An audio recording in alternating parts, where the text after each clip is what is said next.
thing. We talk to our players all the time about playing to a standard, and there were portions of that ball game where we felt like we did that. We played fast, we played up tempo, everything was in rhythm, but there's always going to be some things as you look back on it you wish you would have done better, and so that's encouraging because our players realize we have a chance to be good.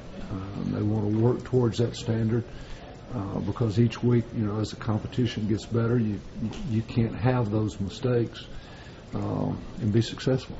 Can they make a vast improvement from game 1 to game 2? Or is that this is my 37th year, Leslie, and I've always heard that you make the most improvement from week 1 to week 2 because you've had an actual game, and and I've seen that over the years, where guys, especially guys that are playing for the first time, but even veterans, the first game jitters are there, and so hopefully we'll be one of those teams that makes a great jump between the first week and the second week. Coach, so many great performances on Saturday from the younger players. I know you see them every day in practice, but how much do the wheels start turning about the potential even after the first game?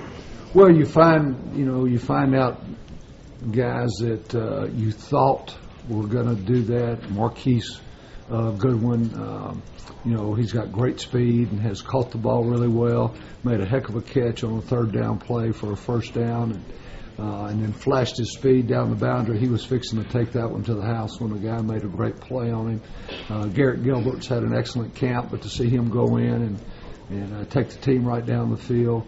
Trey Newton, Barrett Matthews, Dan Buckner, not as young but playing a different position, comes up with several big plays. So that's really encouraging. And in today's game, you need depth. I mean, you got to have guys that are prepared and ready to go in. So that's encouraging. And I didn't even mention DJ Monroe. I mean, we had seen those things in practice. But to see him do it in a ball game was very encouraging. So we'll continue to expand his package of plays that he'll be ready for. How much do your eyes light up when you see DJ doing the things he was doing? Well, the thing you can't coach is speed, and he has that. And for a guy that's not real big, he's an extremely physical guy. He takes a lick well, and he's done a good job so far in camp and in the opening game of taking care of the football. He can go from the backfield and be a wide receiver in the empty formation. So he brings some flexibilities. Obviously, you'd be concerned about how much pass protection you asked him to do, just because he'll be overmatched physically in that area. But we want to continue to expand his packages of plays that he's comfortable with. Is he the kind of guy who other teams are going to have to game plan for when he's out there? I mean, does that help you as a coach, knowing that you can throw him out there as a decoy at times? Well, we didn't change a whole lot of what we did when he was in there. So in terms of game planning, obviously you got to be aware that each back brings something different to the table. Where Cody is a downhill guy, and all of a sudden DJ starts downhill and bounces to the outside, and it's kind of like in baseball where you're throwing a fastballer and then your reliever comes in and he's a breaking ball thrower. It creates a little bit of a problem, I think, for the other side. Coach Brown said because of his size, you could expect him to come in 10 to 12 times like he did on Saturday. Can he do more than that? I think he can. I think we have to be smart in what we're asking him to do, but I think that he could get in. He could get in the ball game. 15, 16 plays easily at this time. Coach, I don't know, and I know we don't know what their prognoses are right now, and for different reasons. But how difficult is it, or how much of a hit does the offense take with Michael Huey and Brandon Collins both out for the foreseeable future? Well, you're just talking about two starters. David Snow stepped in and did a heck of a job. And again, where it really begins to be a factor is in the depth department, where David Snow could go in and relieve either guard or Chris at center, and then Chris could relieve either tackle. Now those five guys are going to have to be out there and play.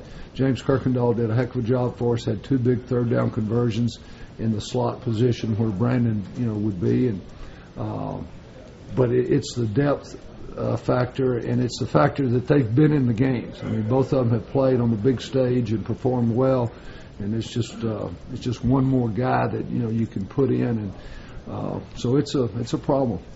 Coach, you talked about running when you need to run, running when you want to run. Talk about that second half, the beginning of the second half. Is that kind of what you're looking for in terms of getting out? Yeah, we challenged our guys at halftime that the game kind of unfolded like we had hoped. We wanted to start with no huddle. We wanted to throw it around. We wanted to play at a very fast tempo, and we got that accomplished. And then we challenged them at halftime. We really wanted to come out and run the ball better.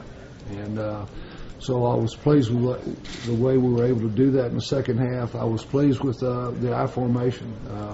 We got probably 5 or 6 snaps out of that formation, and scored a touchdown from 5 yards out and picked up a big third down conversion. So I was encouraged by that.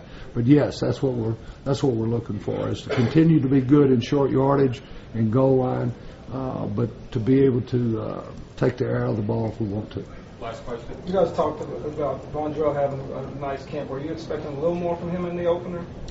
Well, yeah, it's disappointing that he left the ball down on the ground, and nobody's more disappointed than he is, because he's a guy that takes great pride in taking care of the football.